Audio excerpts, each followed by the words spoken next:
talk about your upcoming interview with Ian. Oh, yes. Hi. Hey there. How's everybody doing? Happy Easter. Happy Easter. Happy Easter. The bunny doing Savasana. This is our Savasana bunny. That bunny is chill. What? You think this pandemic is bothering this bunny? Mm-mm. No. Nope. Nope. No. So, hey, here's our sermon. Happy Church Day. Happy Fit Fat Church Day. Happy spring. Happy spring. It's beautiful out. So gorgeous out. We loved our dancing. Took advantage of that. Yeah. So we just wanted to talk a little bit about keeping yourselves well, still. I know we have the same message often, but we don't give a fuck because it's. I know I'm swearing early on because it works, as Chrissy said. Going back to basics is what really works. And we want to talk about it's okay to be in whatever body you are in. This is the mission of Fit Fat Chat, the mission of Be Free. The real thing we want to say is just keep moving and be well. I was just bringing this up to Christy because I was seeing all these memes, going around about like my quarantine body this summer is going to be like big and chunky and I'm so fucking fat and oh my god, I keep going to the fridge like 1,000 times and I just keep eating all this stuff and I've gained like 10, 20 pounds, blah, blah, blah, blah, blah. Right? This is also another world pandemic that's been forever. This is not new. I think it's compounded by this a little bit. Same thing with addiction. It's compounded. But the message is like, eat. And if you're eating for comfort, be aware of it. But don't beat yourself up about it. Keep moving your body. What do you think? Yeah, I mean, I think that in general, that's part of our culture, and like everything else, I think during this pandemic, it's just put everything that was an original stressor or whatever, and then put that on steroids, and you got what you got right now. And so our coping strategies before also are amped up, and if we didn't have them, then that's what comes out of it. But and some people are going the opposite way, like if anxiety really causes fear, if anxiety causes fear. Mm-hmm. Yep. When anxiety and fear really causes your body to maybe shut down and not eat, right? So there's some people that are really dealing with that as well. So sometimes it's hard for the body to get food in when it's really anxious, which was what I was trying to say. And that's not good either. So again, it's balancing what you're able to balance and then manage what you're able to manage, right? So just be aware and not beat yourself up. That's how you grow. If you keep beating yourself up and being like, oh my God, I'm eating, and then you're focusing and then your brain's focused on that and then you're not thinking about being positive or being healthy in any way, shape, or form, oh, those birds are awesome. There's woodpeckers. And that's what you start to attract, right? So then, honestly, I was thinking this to myself because this has happened to me recently, right? So I'm gaining weight as well because I don't have my regular routine that I move in my body as such. I'm trying to run and it's heavy. Like I feel the emotional weight's really heavy. So running is like a big struggle. And I don't like running when it's not gorgeous and beautiful outside either. I'll dance and whatever, but, but I've been feeling so heavy. And so my mind's tricking myself being like, oh my God, you've gained so much weight, which I don't even know if I have, but it's emotional. Everything feels emotionally heavy. So just keep that in mind as well. And again, balance it out, right? Same thing with drinking. If you're going to eat stuff that's making you have, comfort food or might make you gain weight, just balance it out. Just pause, breathe, see if you can get some other stuff in your body. Drink a shit ton of water, right? So you want to cleanse yourself. Make sure you're cleansing yourself. That's my 2 cents on it. I think my body's confused because it's like, is it a pandemic or are we going into hibernation? Right. But hibernation is like in the winter, and but it's like being inside and stuff. It's like I think it confuses our like natural instincts, and but there, at the same time, I find like now that we've all adjusted a little bit, and now that people are getting online and connecting, we're back to this busyness. Yeah, people that actually it's so crazy. Like you can't make an appointment with somebody because they've got a Zoom call at some point, and it's like this. It's like we're doing the same thing but different. Um, and I'm not sure that's so great, and I'm not sure we I can don't think it's avoid great it. at all. I'm just gonna put it out there. I think that's bullshit. I would like to see Put the myself value. included. I'm so busy. Yeah, I know. You're like, I got running club today. It's Easter. It's like you could take a day off. I don't know. I know, I can. No, I was thinking yesterday. I literally had to write myself a note in a notebook and say, "Stop doing work that is not on yourself." Because I was like doing stuff for the studio. I Ah, was like posting 1,000 times, like Ian's coming on. I'll talk about that. But you know what I mean? I was like, had to get it all. I was doing all this other stuff. I was writing grants because I'm scared about the money and I'm scared that like the studio's gonna fall apart. It's not gonna fall apart, right? So I was then acting out of fear, and I could tell that I was acting out of fear. So the busyness was out of fear. It was not out of love and light, which doesn't create anything. So I tried to stop, and then I got anxious and I would do stuff again. And so I grabbed my notebook and I wrote, "Work on yourself right now, please. Work on yourself. Let it go. Let it go, let it go." And I had to really like, it was crazy, but I did. I had to. So I was sitting right over there, right. writing myself notes in my notebook, like, "Stop it. Take care of yourself. Take care of yourself." Like, sometimes we have to get that literal about it. I like that mantra, though. I also have noticed like we're at a point in like the adjustment where we're starting to get like people who were taking it a little lighter are getting a little more serious. People who were very serious are getting a little bit, it's getting adjusted to it. But my stress level personally, like at work and everything, was through the roof this past week. And a lot of it is like trying to make decisions that I've never had to make before and not knowing if they're going to be the right thing, but kind of just having to trust myself that I'm making decisions based on what I think is best and that I have good judgment and trusting myself and being able to have people disagree because people have all sorts of opinions about everything right now. And they always do. This is part of life, but it's really heightened now. People are really digging into their own beliefs and their own fear and that kind of thing. So to balance all of that for me as like somebody who takes it all in has been super stressful. So I've had to go back to, like I said, the basics with breathing, with getting centered, with writing, making sure we take care of ourselves. Yeah. I mean, that's just the bottom line. We're here again to tell you to breathe, to tell you to take care of yourself, because if you're not taking care of yourself, everything around you is going to be is Everything's just gonna fall you got to apart. do this first and then the other things fall into place. And as I did that, I noticed that I was able to deal with people a little bit more calmly in my high, like again calling forth that higher self that we have. We're being a little bit evoked of our like inner child that is scared, like The scared of the Easter traumatized bunny at child. first. Yeah. When you had, What the hell is Blessing was that? a little scared It's a little when scary. I had to be like, no, no, no. It's not a creepy but what a person. good example of, again, like you're scared of the Easter bunny. It would freak a kid out, I guess, to have this animal suit Like, no person one's allowed to come anywhere. stranger. Like, I during know, the right? fest. Yeah, so she thinks the Easter bunny. And then The she's Easter like, bunny's what the, gonna come and get what you. the hell? Well, maybe it's kind of like that with the pandemic. The pandemic's gonna come and get us, but we gotta understand that it is gonna be what it is. And um, at the same time, I've seen a lot of fear. I've seen tons of love, and I think that I personally focus on that more. I've been trying to do things that myself, but I've been trying to notice other people, and I feel like it has been making us feel a little more grateful for things, and that's a really nice place to be.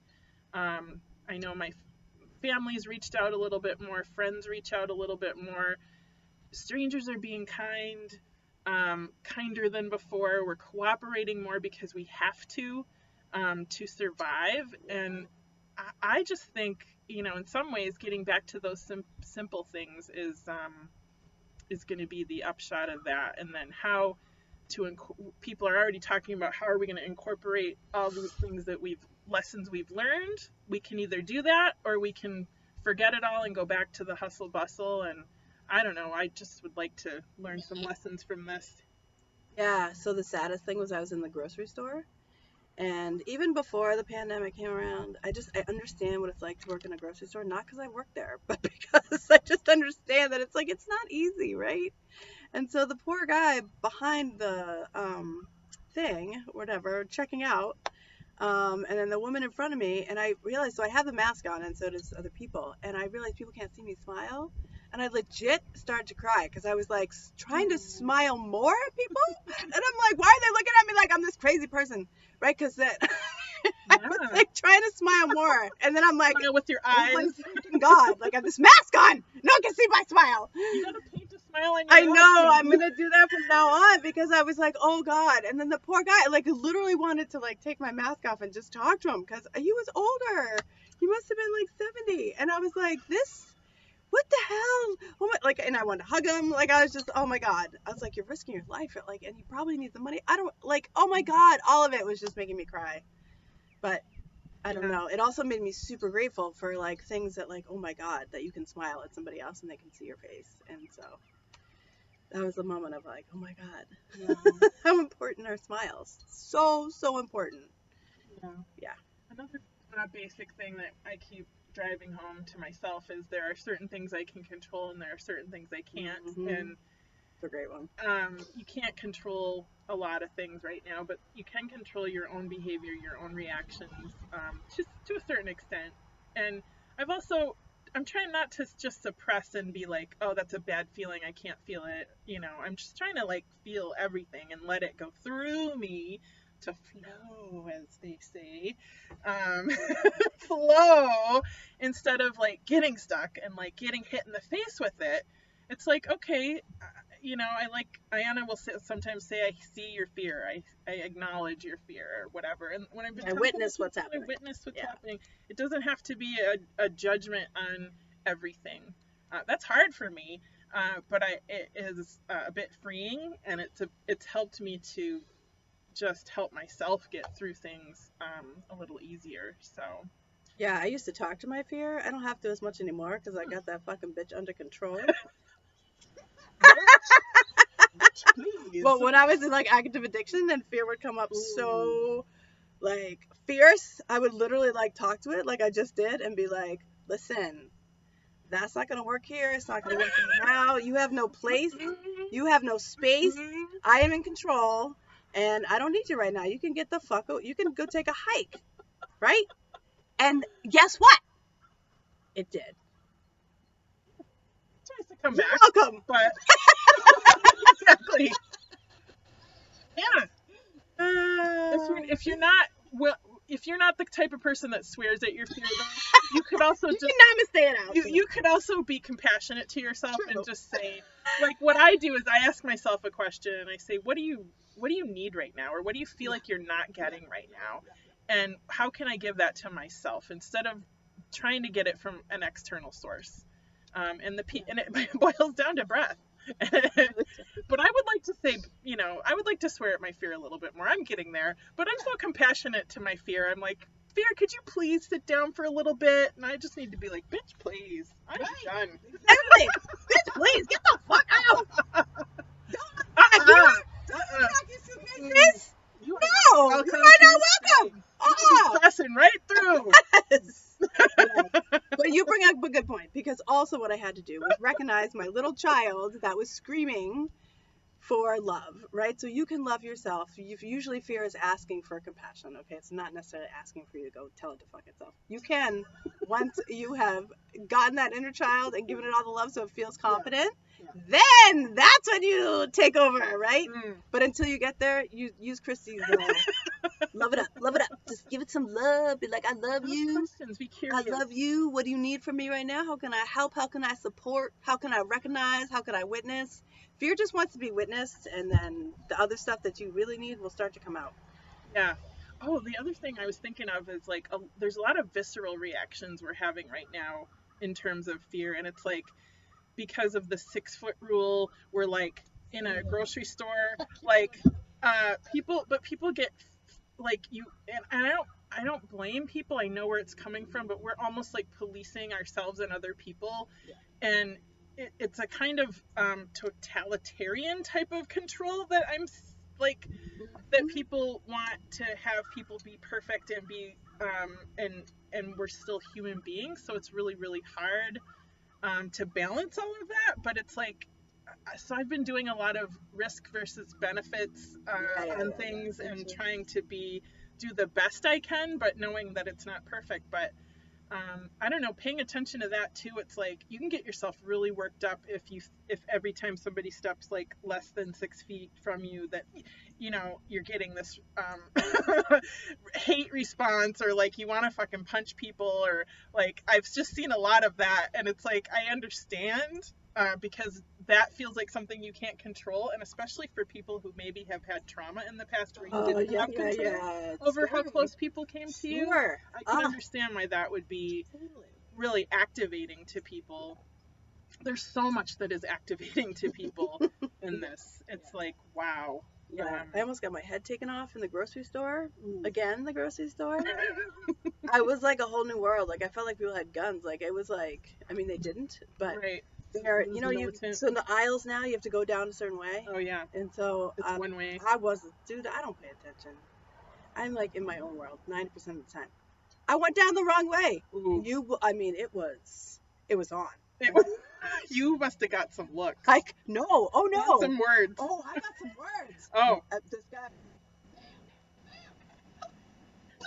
I was like, oh my God. Oh my God. Right?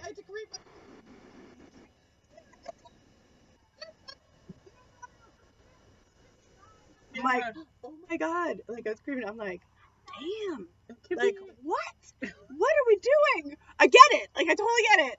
But like, my intention was not obviously to go freak everybody out and go down the aisle the wrong way to like touch them. Yeah. Oh, but I was like, I started to cry then too, not because he yelled at me, because holy shit, this is the world we're in right now. Like, that is so, like, to live like this right now is really hard. Yeah. And it's like every personality comes out. Right. For sure. Oh my God. We can act, of course, I would love if people acted more out of compassion in those situations, but you gotta fear. And the guy, he works in the grocery store. He's like under these rules that I'm sure are super strict. Like, yeah. And he can't be having it. I personally think they should just squirt people with a little water bottle or something, like we do for cats. Wouldn't that be? Hey, wait! Didn't you say that cat came out on DVD or something? Did you? Cats. Speaking of cats. Yeah, somebody let me know it's out on DVD. We might need to watch that together and have our reactions again. I think we should probably do that, and then we should probably videotape ourselves. I would, or if you guys watch it at home, we'd like to hear your responses. It just seems like a good quarantine activity to do. Watch cats.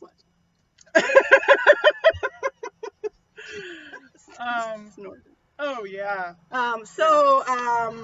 Ian's coming on Monday. So I started 2 new things. Aside from the studio being fully scheduled now, there's something every single day for you guys. So there's at least 2 classes, sometimes 1. And so just go to the website, it's there. But I started 2 new things just in the wake of this whole thing to help you get through it. One is a motivational and inspirational speaker series on Mondays at 10. It's going to be live, but I'll also record it so that it'll be on YouTube after.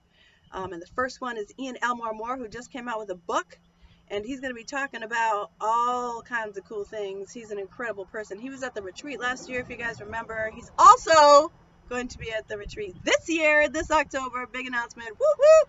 Yeah. He's going to be doing a workshop. So that's cool. So that is Mondays at 10. Friday, Fearless Fridays. He also has a book out.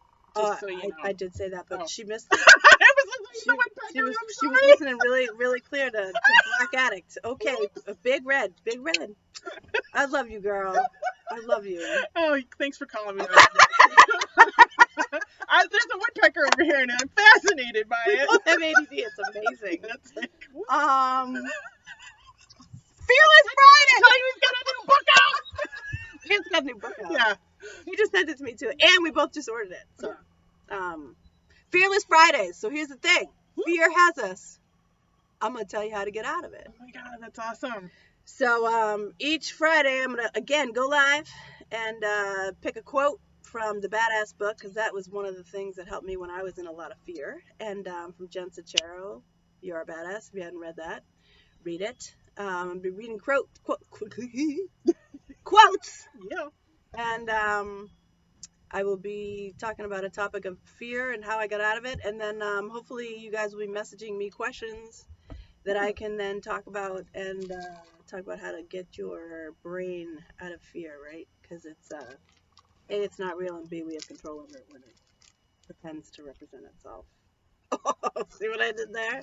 What are you eating? Oh, looks like I heard candy.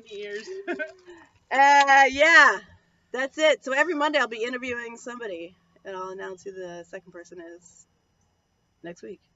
How about that? Or sooner. I may have already announced it. Anyway, happy Easter. Thanks for everybody who has adapted to everything. Teachers, man, like to grocery store people, nurses, all those you guys, the front lines. I love you. I'm sending. Oh, and it was also the anniversary of Sean Gannon's death, so I just wanted to recognize that and just give some. You know, in the pandemic, you can forget about that kind of stuff, and you know, those people are not just in the service when there's a pandemic. They're in service all the time. So yeah, y'all, I love you. Hold on, I got a story because speaking of first responders, 2 days ago, I think I witnessed a car accident that was that's right. horrific. I was gonna ask you about that. I just went by the area today. Like, I was going towards the Rotary in Marston's Mills, and this car, like, obviously was speeding and didn't know there was a Rotary there. I don't know. Don't ask me how. Probably, I'm guessing. I shouldn't even say it, but I'm guessing alcohol related, maybe drug related. I don't know. Comes completely airborne over the Rotary as I'm approaching and lands in this yard. Has some like posts up so that people won't run into it, and it like somehow lands on one of those and tires off. And I was thinking of, I pulled over and called 911. Another person went over to see how they were doing, and I hope they're okay. I have no idea. I need to check into that. But it's a reminder about A, how precious life is. B, I was thinking about those first responders who have no idea if somebody is now got this pandemic in addition to everything they have to deal with already. And they were there in a matter of seconds, and I was just very grateful for first responders, man. And be careful out there, and if you are drinking, be responsible and don't die. And yeah, it's not good. So anyway, that was heavy. Some more stuff I was processing. It was like I was frozen after that. It was like I know you text me and I'm like, I know, are you okay? Yeah, like a little. Wait, where are you? What's happening? It's so weird because it's one of those things where you start thinking about like, oh, if I would have taken a different turn, or if I would have been 20 seconds ahead, like that could have been really bad. And I feel so bad for the people who it happened to already. And the people who had to respond, but it's like, I mean, these events in our lives, they all can put things in perspective for us. So, all right, I'm done with my little sermon now. Okay, I think we gotta sign off. Yeah. And thank you. We love you. We love you. We love all of you. Yeah. Like seriously. Live in love and fuck off fear. Yeah. Fuck fear. That wasn't to you, that was to my fear. Yeah. Put it in a little box. So, we're sending you peace, love and light. May you live fit, fat, free. Namaste. Namaste, motherfuckers. That's right.